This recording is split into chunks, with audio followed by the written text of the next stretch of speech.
Nepotism. I love it. I love being a Nepo baby. Slumdog. Nepotism. Let's talk about it. So for those who don't know what nepotism is, it's the practice among those with power or influence of favoring relatives, friends, or associates, especially by giving them jobs. In other words, it's connections that make life just a little bit easier, but a lot of people look at this connection or seat at the table as a silver spoon. We see nepotism in places like the NBA with Kevin Love, whose dad was Stan Love, the NFL with Ted Karras III, whose dad was Ted Karras Jr., the WWE with Randy Orton, whose dad was Bob Orton, F1 with Carlos Sainz Jr., whose dad was Carlos Sainz, film, television, your local mechanic, and every other job to ever exist ever. Yeah, when they ask for referrals for the job, same thing. But did you notice anything different about the people I just named? Yeah, they're white. Okay, yes, you caught me. But you didn't really care. Let's be honest. You didn't really care that I was, But now let's name some black ones. Let's start with some athletes. You have Stephen Curry, Klay Thompson, Ken Griffey Jr., and Joey Porter Jr. For actors, you have Jaden Smith, Willow Smith, Zoe Kravitz, John David Washington, and O'Shea Jackson Jr. In business, you have Rohan Marley, who owns his own coffee shop. A coffee shop. Nice. Now that I named all the black ones, what do you feel? A little silver spoonish? Yeah, that's what you're thinking? Yeah, that's what I thought. Yeah, apparently a lot of people also think the same way. It's not your resume. It's not your cover letter.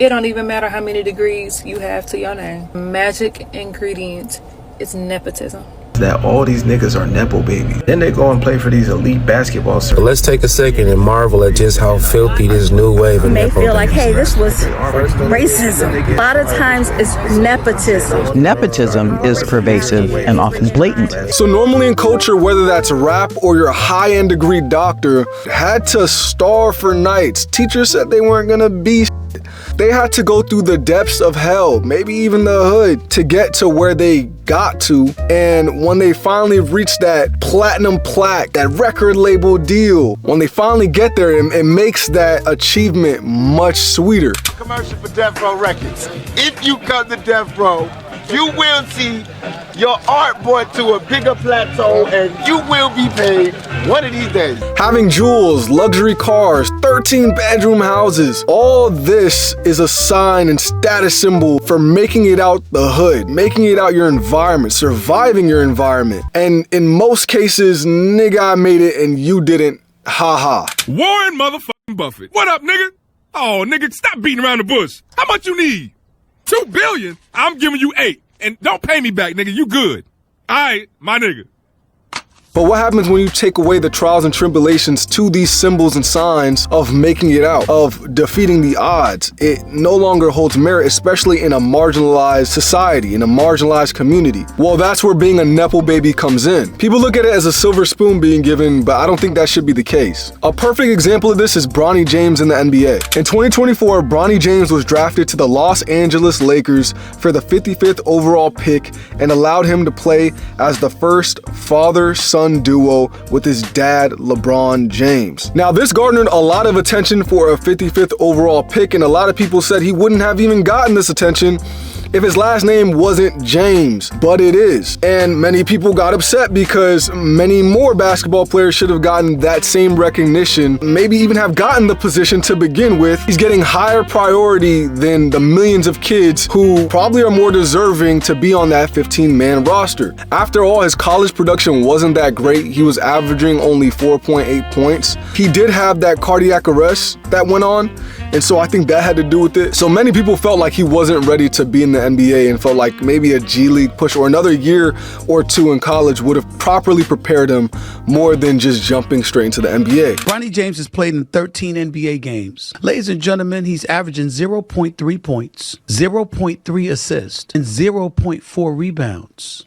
He don't look like he should be in the NBA yet, but he is. Listen, and I gotta salute it. I've also seen the video of Jaylen Brown saying he doesn't think Bronny is a pro during a summer league game. Clearly, LeBron James had other plans and really wanted to be the first player to have a father-son duo in the league at the same time. So after entering the NBA, his production level wasn't too great as well. He averaged 2.3 points. And to give a little bit of grace, because it took my favorite player, Kobe Bryant, like 3 to 4 years to really start finding his groove in the league.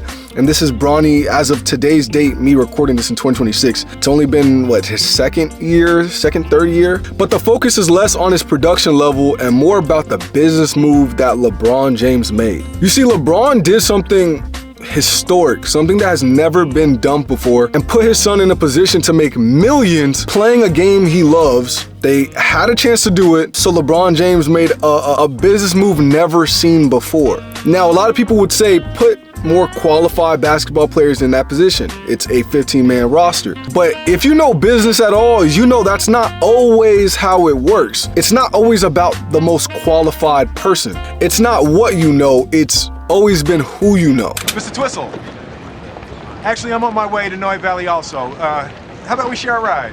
Mr. Twistle, listen, this is a very important... I'm sorry. This thing's impossible. I can do it. No, you can't. No one can. It's bullshit. No, I'm pretty sure I can do it.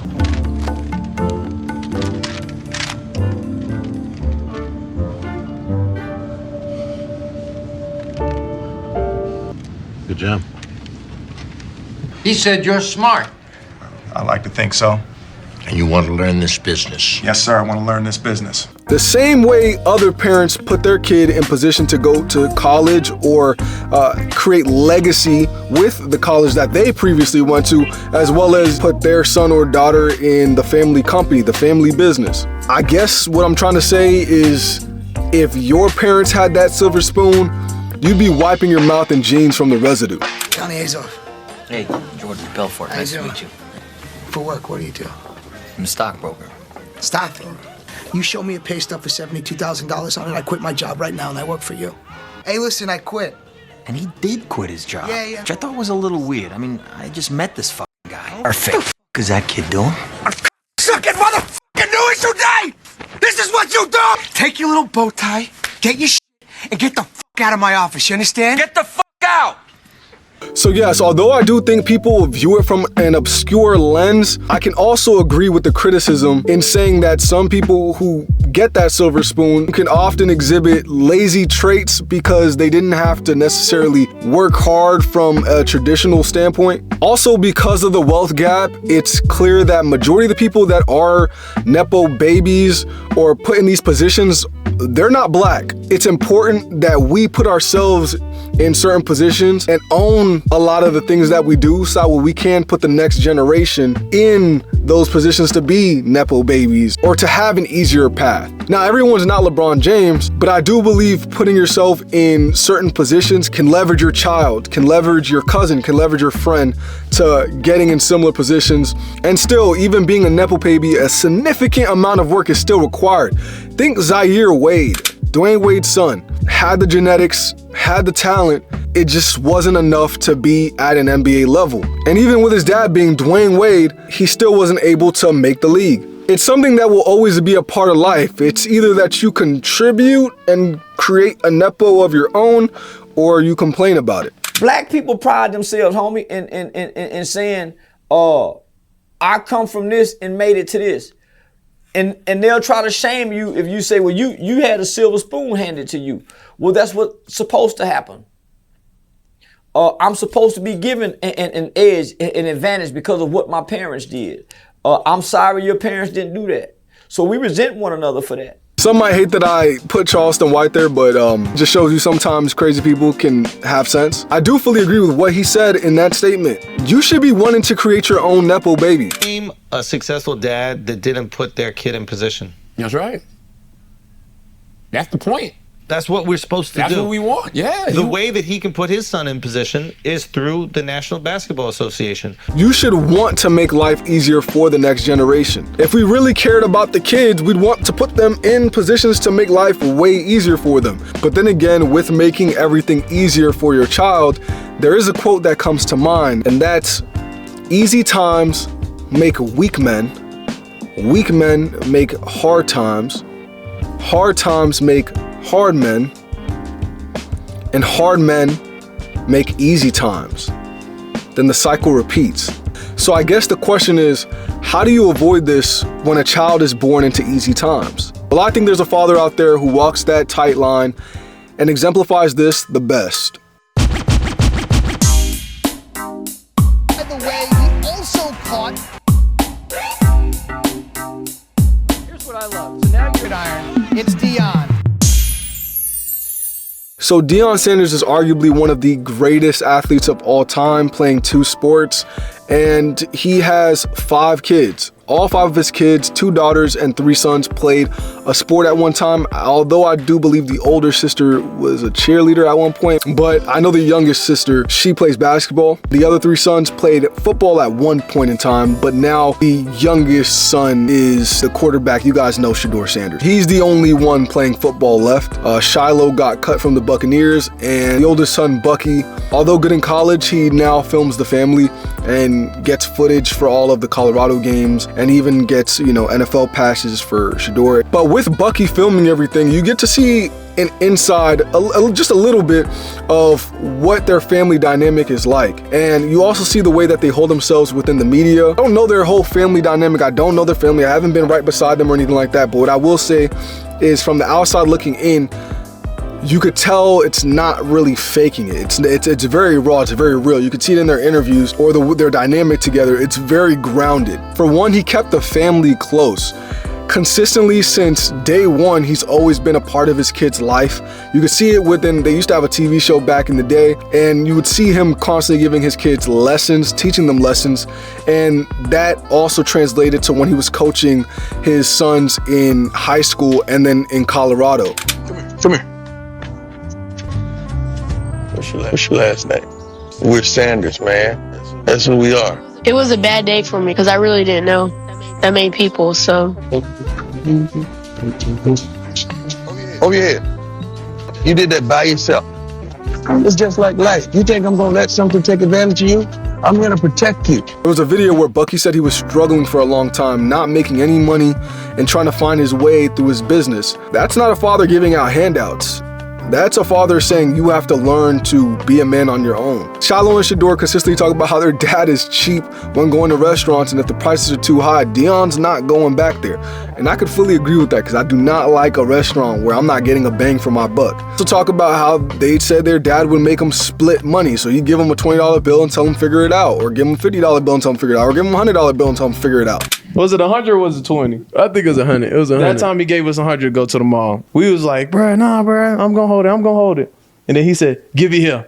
Bro, and he ripped it in half and gave it to both of us, bro. Bro, we weren't raised like how y'all think, like no hustles, bro. Deion also instills religion. You could see in his interviews, he's constantly praising God, giving God thanks. He's constantly mentioning God. He's constantly tweeting about God, posting about God. And we could see this go into their kids. When Shedeur was slated to be a top 10 pick in the NFL draft, but ended up getting drafted the 5th round, the 144th pick, you could see the poise that the family had. Shedeur was cool and calm. He didn't give a reaction. Shedeur himself constantly gives God praise, and you could see that they exemplify their religious beliefs by the way they carry themselves. Deion Sanders perfectly exemplifies what it's like to have it all, be under a microscope, yet still keep that poise, being grounded within himself and within his children. Like I said, I think nepotism is something that a lot of people look down upon, especially in the culture. It should be something that we should be going towards. But let me know what you guys think in the comment section below. Hit the subscribe button, watch my other videos as well if you like this content. Yeah, I'm out. Oh, Prime, you done said it all.